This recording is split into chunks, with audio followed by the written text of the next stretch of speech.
جو جیل میں ٹرائل ہے جس کے بارے میں فواد چودھری خط لکھ چکے ہیں جسٹس ملک شہزاد صاحب کو، تو اس مقدمے میں یہ تیسرا وکیل ہے تابش فاروق ایڈوکیٹ، انسداد دہشت گردی ایکٹ کی سیکشن 21(a) کے تحت ان پر پابندی عائد کی گئی ہے۔ تو ان عدالت کا نوٹس انسداد دہشت گردی ایکٹ کی دفعہ 37(a) اور (b) کے تحت جاری کیا گیا، جس میں کہا گیا ہے کہ عدالت میں ملزمان کے جسمانی ریمانڈ کے دوران نعروں کا جواب دے کر آپ نے قیدیوں کے ہجوم کو چارج کر کے دھمکانے کا ماحول پیدا کیا۔ آپ کے پیدا کردہ ماحول کے باعث ملزمان عدالت پر دھاوا بول سکتے تھے۔ نوٹس میں کہا گیا کہ آپ کا طرز عمل نہ صرف عدالت کی توہین بلکہ پیشہ ورانہ بدتمیزی بھی ہے۔ آپ کے طرز عمل کے حوالے سے معاملہ پنجاب بار کونسل لاہور کو بھجوایا جا رہا ہے۔ نوٹس کے مطابق عدالت پیش ملزمان کو آپ نے نعرے بازی کر کے اکسایا، جنہوں نے نعروں کا جواب دیا۔ آپ کے عمل کے باعث عدالتی امور نمٹانے میں شدید رکاوٹ میں پیش آئی۔ اچھا، یہ GHQ حملہ کیس والا کیس نہیں ہے، یہ پاکستان تحریک انصاف کے 350 ملزمان ہیں جن کا لاہور ہائی کورٹ نے ان کی ضمانتیں منظور کی تھیں اور کچھ کا ریمانڈ تھا جن کو ختم کیا تھا۔ تو ان کو مزید 4 مقدمات میں شامل تفتیش کرنے کے لیے پولیس نے دہشت گردی عدالت سے ان کا 5 روزہ جسمانی ریمانڈ لے لیا۔ وہ جن کو لاہور ہائی کورٹ سے ریلیف ملا ان کو پھر دہشت گردی عدالت سے 5 دن کا جسمانی ریمانڈ 4 مقدمات میں دے دیا گیا۔ اٹک کے اور جہلم کے تھے۔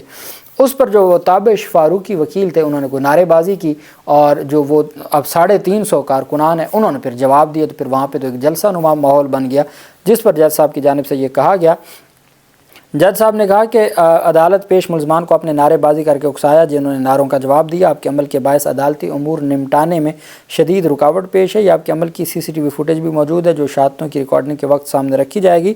تابش فاروقی کو توہین عدالت کے نوٹس کا 3 دن کے اندر جواب داخل کرانے کی ہدایت کرتے ہوئے کہا گیا ہے کہ 3 دن میں جواب داخل نہ کرانے پر یہ تصور ہوگا کہ آپ کے پاس دفاع میں کچھ موجود نہیں ہے۔ اور ایڈوکیٹ تابش فاروقی نے اٹک اور جہلم سے 350 ملزمان کی عدالت پیشی کے وقت نعرے بازی کی تھی، جب ملزمان کو اٹک اور جہلم جیل سے جسمانی ریمانڈ کے لیے دہشت گردی عدالت پیش کیا گیا تھا۔ ان کے خلاف ضلع اٹک کے 6 تھانوں میں 26 نومبر کے احتجاج کے حوالے سے مقدمات درج ہیں۔ تو یہ عدالت کی جانب سے تابش فاروقی ایڈوکیٹ کے خلاف کارروائی شروع کی گئی ہے۔ وہیں پہ پاکستان ہم بات کر لیتے ہیں پنجاب میں مریم نواز کی جانب سے نوٹس لیا گیا ہے۔ وہ جو SHO تھا جس نے کل ایک VIP پروٹوکول گزر رہا تھا، اور VIP پروٹوکول کے چونکہ پروٹوکول اب دینا ان کی مجبوری ہے۔ اب جب آپ پروٹوکول لیتے ہیں تو وہ پروٹوکول لینے کے لیے پچھلے دنوں جب وہ سیالکوٹ میں میرے خیال میں مریم نواز کا وہاں سے قافلہ گزرا تو وہ کسی بزرگ کوئی اپنا مدعا بیان کرنا چاہتا تھا یا کوئی اس کے پاس درخواست تھی جس کو پھر پیچھے دھکے دیے گئے۔ تو اب بجائے اس کے کہ VIP کلچر ختم کیا جائے، پروٹوکول ختم کیا جائے، پولیس والے نے اب پولیس والا پروٹوکول نہیں دے گا، پھر پولیس والے کی شامت آئے گی، اور وہ پروٹوکول دے گا تو پھر وہ تمام اخلاقیات کو ختم کر دے گا۔ اب پولیس والے نے جو کارروائی کی ہے اور جس طریقے سے دھکے دیے ہیں تو قابل ضمانت دفعات کے تحت مقدمہ درج کیا گیا ہے اور اس کو گرفتار کیا گیا ہے۔ اب اگر کوئی پاکستان تحریک انصاف کا ہوتا اور اتنی گستاخی کرتا تو دہشت گردی کی دفعات کے تحت مقدمہ درج ہونا تھا، لیکن یہاں دہشت گردی کی دفعات کے تحت نہیں، قابل ضمانت دفعات کے تحت مقدمہ درج ہوا ہے۔ اور پولیس آفیسر کی جانب سے شہری پر تشدد سے متعلق IG پنجاب سے رپورٹ بھی طلب کی گئی ہے، اور جس تھانے میں وہ انسپیکٹر ہے یا جو بھی اس کے پاس عہدہ ہے اسی میں اس کو گرفتار کر لیا گیا ہے۔ اور جبکہ جو RPO ہیں ملتان کے، انہوں نے اس شہری بزرگ کو بلا کے اس کو انعام بھی دیا ہے اور اس کو کمپنسیشن بھی دی ہے۔ خیر، اچھی بات ہے، اور بھلے سوشل میڈیا کی بنیاد پہ ہی کارروائی کی گئی ہے، لیکن جب تک آپ تگڑے طریقے سے ایسے لوگوں کے خلاف کارروائی نہیں کریں گے، اور میں سمجھتا ہوں سب سے بڑا ذمہ دار اس کا VIP پروٹوکول ہے اور VIP پروٹوکول کلچر ہے، جب تک وہ نہیں ختم ہوگا باقی ساری باتیں ہی ہیں۔ لاہور ہائی کورٹ بار ایسوسی ایشن نے 26ویں آئینی ترمیم کیس میں جوڈیشل کمیشن کا 11 فروری کا اجلاس رکوانے کے لیے متفرق درخواست دائر کر دی، جو اب 11 فروری سے 10 فروری کر دی گئی ہے۔ 26 ترمیم کے بعد سپریم کورٹ میں تعینات ہونے والے ججز آزاد نہیں ہوں گے۔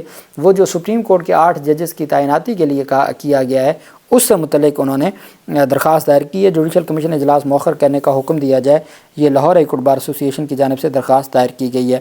وہیں پہ پاکستان تحریک انصاف کے سربراہ عمران خان کی جانب سے آفیشیل سیکریٹ ایکٹ 2023 اور آرمی جو ایکٹ تھا 2023 جس پر عارف الوی نے دستخط نہیں کیے تھے اور اس کو بغیر دستخطوں کے گزٹ میں نوٹیفیکیشن جاری کر دیا تھا، اس کو چیلنج کیا تھا، وہ درخواست سماعت کے لیے مقرر کر دی گئی ہے۔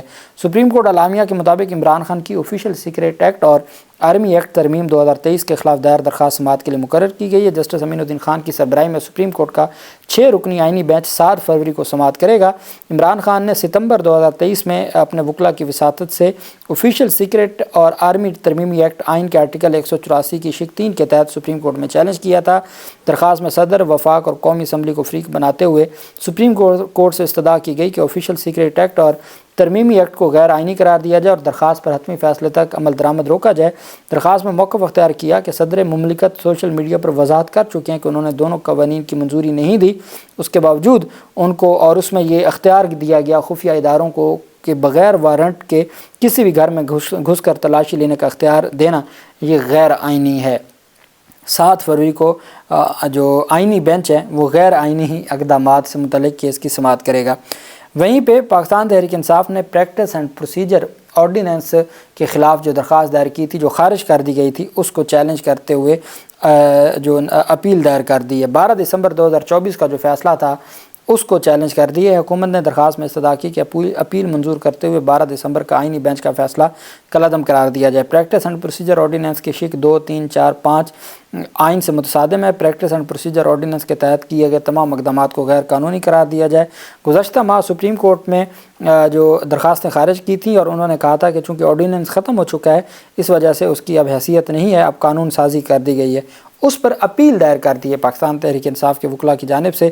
اب یا تو اس میں یہ ہو سکتا ہے کہ پریکٹس اینڈ پروسیجر آرڈیننس کے ساتھ پریکٹس اینڈ پروسیجر ایکٹ بھی چیلنج کیا گیا تھا اور عدالت نے اس کو غیر مؤثر قرار دیا تھا، یا جو بھی وجہ ہو سکتی ہے پاکستان تحریک انصاف کے جو وکلاء ہیں ان کی جانب سے وہ درخواست ضرور دائر کی گئی ہے۔ اس کی کیا حقیقت ہو سکتی ہے، اس کی کیا وجہ ہو سکتی ہے، یہ تو آنے والا وقت ہی بتائے گا، لیکن یہ ایک بڑی جو دلچسپ صورتحال ہے کہ پاکستان تحریک انصاف کی جانب سے اپیل دائر کر دی گئی ہے۔ اللہ پاک پاکستان کا حامی و ناصر ہو۔ بہت شکریہ۔ اللہ حافظ۔ پاکستان زندہ باد۔